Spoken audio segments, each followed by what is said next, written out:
नमस्ते हजुर मेरो पनि अनि हजुरको घर कहाँ पर्यो? मेरो घर चाहिँ हजुर ठ्याक्कै है उर्लाबारी कटरे 2 नम्बर वडा कार्यालय छेउ पर्छ। नाम के पर्यो? मेरो नाम चाहिँ छत्तिसे बिजुवा हो हजुर हजुर। है। अनि यहाँ के कामले आउनुभयो त? अब काम मेरो पहिला दिजु बाजे पिता पुर्खादेखि चलेको रीतिथिति अनुसार हजुर हजुर। र म छत्तिसे भैरल गुरु भनेर भन्छन् है। र यो एक जस्तो लगेर केन्द्र कार्यालयको चाहिँ म अध्यक्ष पनि हो। हजुर कुल देउता एकता समाज नेपालको अध्यक्ष पनि हो। हजुर हजुर। र मेरो नाम सुने अनुसार उहाँ बुवा धेरै पीडितमा हुनुहुँदो रहेछ, बिराम हुनुहुँदो रहेछ।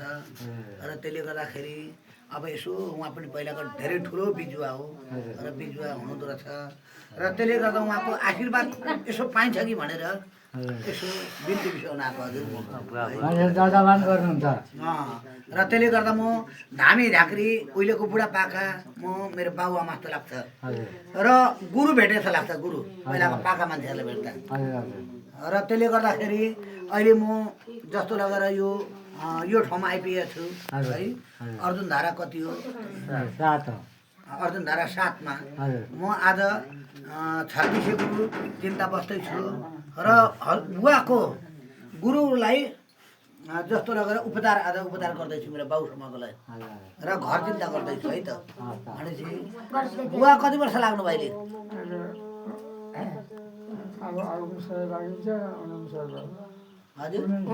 99 अहिले 99 वर्षमा हुनुहुन्छ। र पहिले तपाईँको जति हामी उमेर त हामी बाँच्दैनौँ है। 99 भनेपछि अब 100 पुग्नु 1 वर्ष।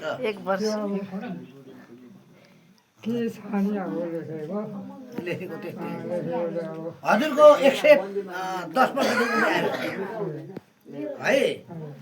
र हामी माग्दिन्छौँ र हजुरको जति हामीलाई जस्तो आयु जस्तो हाम्रो हुँदैन। अब उहिलेको बुढापाकाहरू ढेँडो रोटो खाने, पहिलेको पानी एकदम कडा पानीहरू हुन्थ्यो होइन, कुवाको पानी खाने, धेरै जस्तो लगेर चाहिँ आयु लामो। अब आजभरिको हामी मिठो मिठो खाने है, एउटी हालेको खाने हाम्रो छोटो आयु हुँदो रहेछ। र त्यसले गर्दाखेरि बुवाको बिराम के भएको यो पहिले तपाईँलाई के छ शङ्का? ठुलो बोलेर भनिदिनु त। पहिला बेला अब थिएन नि यस्तै हो। सुलसुलेबाट हुँदै हुँदै हुँदै गएर अहिले खालि यो अनेक तरह लाग्न थाल्यो। जोरी पारीले पनि काट्न थाल्यो। आफ्नो दिन घटियो भएर त होला नि, त्यस्तै हुँदैछ। भनेपछि अहिले 99 वर्षमा हुनुहुन्छ। हजुर। यो तपाईँले बिरामले भेटाएको 2-3 वर्षै भयो? त्यसो त बिमारी भेट्यो, किडनीको बिमारी भेटाएको अहिले 3 वर्ष भयो। 3 वर्ष भयो। 3 वर्ष भयो। उहाँ जानु आउनु भित्र भयो भनेर करायो। हजुरलाई यो बिरामले भेटाए अनुसार यो तपाईँको जस्तो कसैको हनुमान जस्तो यसो बुझियो? हजुरलाई शङ्का पनि छ? हाने त्यो मान्छे यही हो भन्ने पनि थाहा भयो। थाहा भइसकेको छ? थाहा भयो। त्यो मान्छे जिउँदैछ? जिउँदैछ, मरेको छैन। अब तपाईँलाई जस्तो हनुमान गर्ने मान्छे अपराधी हो। आशीर्वाद थाप्ने बेलामा पहिला एक बाजी सापदेव चलाइदियो। सापदेव दाजु सापदेव चलाइदियो। सपना थाहा पाएँ।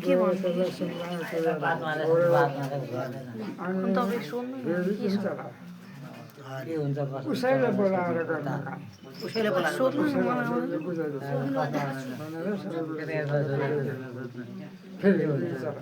फेरि पनि चलाउँछ। के आउँथ्यो राति चाहिँ तपाईँलाई?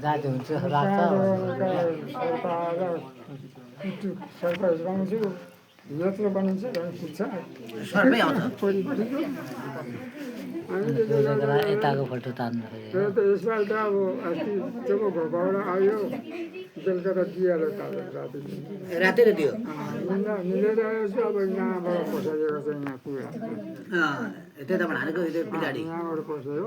अहिले झट्ट दुःख चरक्क गयो। चस्स भिन्जेको त यहाँबाट गएको त यहाँ पछाडि सिधै यो सिधै छ पछाडि। पहिलाको अहिले 99 वर्ष बुवा हुनुहुन्छ। पहिला यो मैले पनि धेरै भोगेको कुराहरू हो। पहिला हानपानबाट म बचेको मान्छे म पनि। पहिला यो 2000 जस्तो लगेर 52 सालसम्म त र 60 सालसम्म त तपाईँको हानमान बहुत चल्थ्यो। म धेरै विद्याबाट पनि बाँचेँ र धेरै पहिला एउटा नराम्रोहरू चल्थे, नराम्रोबाट म पनि बाँचेँ र त्यसले गर्दा मैले आज 49 वर्षको बुवालाई उपचार गर्न म आएको छु। म छत्तीसी भैरन गुरु है र त्यसले गर्दाखेरि अब राम्रो होस्। 10 वर्ष बुवाको आइपुरा सामनाको लागि आएको छु र हजुरको यो बिराम चाहिँ के सपनामा के देख्नुहुन्छ? एकदम सपना गाडी कहाँ कहाँको बाटो हिँड्यो, बाटो अल्मालिएर अनि तल गर्छ घरि घरि पहिरो भिडको उमा पुगिन्छ। हजुर घरि को एमएको आमासँग आमा र एउटा केटोको साँगो हिजो अस्ति दिन त कहाँ कहाँ हिँड्दो रहेछ। हिँड्दो रहेछ अनि साउसाउ मेरो 200 रुपियाँ दिनु थियो भन्दो रहेछ अरे, दिनुपर्ने थियो भन्दा चाहिँ दिन पनि त्यति दिन्थ्यो अनि तर अन्त ल। अब त्यसले गर्दाखेरि जस्तो है अहिले मैले पनि यो पाडा पर्वतमाला मैदान सबैतिर मैले जस्तो लगेर उपचार गरिरहेको छु र तपाईँ जस्तो पाएको मान्छेलाई अहिलेसम्म म यतिको उमेरको मान्छेलाई मैले उपचार गर्न पाएको थिइनँ र आज उपचार गर्न पाएँ। त्यसले गर्दा म धेरै खुसी छु र आशीर्वाद पनि केही बुवा पिताहरूबाट पाइन्छ कि भन्ने आश पनि छ है। र अहिलेको जमानामा के छ, हनुमान छैन होइन, पहिला थियो, कति थियो त्यो, तर अहिलेको जमानामा हामी भनेको ज्ञान मन्त्र एकदम प्राप्त भएको मान्छे कुटुम्बमा त आफ्नो उमेरमा त बोलतामा पुरा भावना कुटेर लादी पारेर पहिला चलेन, हिर्काउने हान्ने चल्ने खाले। हजुर ए के गर्नु मूर्ति बुद्धि ला त ज्याम कोट ज्याम दिएको पहिला हजुर गोदे लादी थर्किन्छ हजुर अलिक खप्नु सकिनँ नि है। हजुर बिना सुत्तीमा त्योले त्यसो गर्छ भने के त्यति गर्थ्यो। अब सरसामानहरू अब बुवाको छ है, अब अलपत्रहरू नपार्नु। अब कुनै हजुरको सेखापछि एउटा न एउटा नातिहरू सायद निस्किन्छ होला है, नाति अथवा छोराहरूमा निस्किन्छन्। कान्छा छोरा निक्लेको थियो नि, पार्टीबाट निक्लेको छ गर्नु रहेछ, धुपाती गर्दैछ गर्दा बोलेर कहाँ दिल्लीतिर चलि खाँदैछ। छोराछोरी स्वास्नी तल थुप्रो जाँदा छ घरमा, दिल्लीतिर चलिरहेको छ। हजुर भनेपछि पार्टीबाट निक्लेको थियो नि तल। त्यस्तै हो। अब आशीर्वाद दिनु पर्यो। कान्छा छोरा पार्टीबाट निस्क्नु भएको थियो। हजुर निक्लेको थियो, गर्ने छोडिदियो। म काम गर्छु भनेर उफ्रिनु थाल्यो। हजुर हजुर हजुर हजुर ल, त्यसले गर्दा आशीर्वाद दिनु पर्यो बुवा। अब राम्रो हो। आज हामीहरू घर चिन्ता गर्दैछौँ है, अब तपाईँको आयु माग्दैछौँ, आयु पुरा माग्दैछौँ, आयु तान्दैछौँ। अब के गर्नु, बुवालाई बोल्नु दिनु। जाति हुन्छ जस्तो लाग्छ तपाईँलाई? होइन अब भगवान्को आशीर्वाद गर्नेको आशीर्वाद उसले पुग्यो भने, जस भाग मिल्यो भने र उहाँको विद्याले पुग्यो भने बाँचोला लाग्छ नि। त लागेर छैन, मनले त आएर खाएको छैन, त्यतिको लागि खोजी गरेर मैले खोजी गरेर झिकाएको। अहिले हजुरलाई सबसेमा माया 7 बहिनी छोरी हुनुहुँदो रहेछ र 3 भाइ छोरा हुनुहुँदो रहेछ र सबसेमा माया कुन छोरीको छ तपाईँलाई? होइन अब एक कान्छी छोरीलाई अहिले सिकिरहेको छ, यसैले अब मलाई स्याहार्दैछ। कान्छी छोरी, यो घर पनि सबै कान्छी छोरीले नै अब बनाउनु भएको रहेछ। बनाएँ पहिला मैले किन्दाखेरि एउटा घर थियो, सानो घर थियो त्यो अहिले त्यो भत्काएर 4 लाखमा मैले कठनमा किनेको थिएँ। पोहोर थियो नि 2.5 बिघा भयो वहाँनिर, खोइ के दशा लागेको होला, त्यो माथि कट्टा हुँदै सकियो। हात्तीले साह्रै के हात्तीको पिरले हात्तीको खत्तमै गरिदियो। अन्न पानी खाइदिने, सबै घर भत्काइदिने, 1200 गर्ने हात्तीको पिरले। अनि उहाँ जखतरन पारिहाल्यो, सकिहाल्यो। मै खाने बनाए दिएर खाने थिएँ म मान्छेलाई दिएको पैसा उठेको छैन धान उठेको छैन मेरो खाएर मोड थुपिँदैन उहाँले उसलाई पर बङ्गाली पहिला हजुर अड्याइदिएको पनि थियो म मासी कट्टा भएर सक्नु पर्यो हात्तीको पिर लिएर हात्तीको पिर लिइसकेको हातको पिरे अब बडे बडे टाढा घर बनाएको थिएँ हेर्दा त खम्बा कोही उताबाट ठेल्ने कोही उताबाट तन्ने हात्ती लिएर लडाइदिन्छ खाना 4-5 वर्ष त्यसले गर्दा कति लाइन लगेर कहाँ अर्काकोबाट लाइन लगेर लाउँदा पनि नहुने अब लाइन काटिएर आइजान्थ्यो त्यो लाइन भएको बेलामा त तारले एउटा हात्ती त डोला पऱ्यो